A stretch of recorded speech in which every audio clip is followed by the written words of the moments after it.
Hi everybody, I hope you're doing well. In today's video we're going to see how to replace regular expression matches in a string in Emacs Lisp.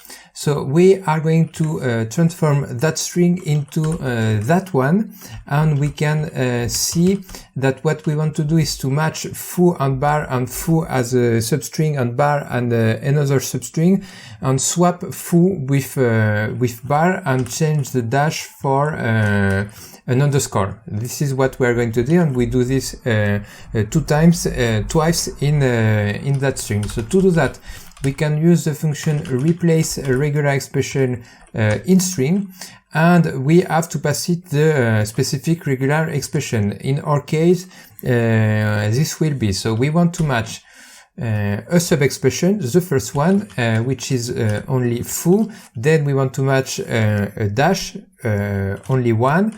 Another sub-expression which is going to be bar, and we are done for the regular expression and the match that we want to do. Now, in the replacement string, we can use some backslash, which give us access to the sub-expression that we've matched. So for instance, 2, this is the second sub-match that we get, which is bar.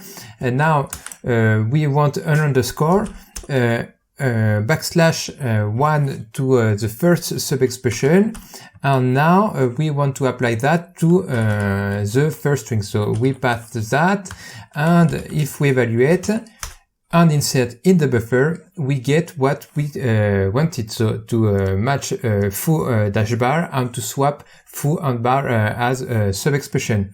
That's it for today, and I hope this is useful. See you in the next video.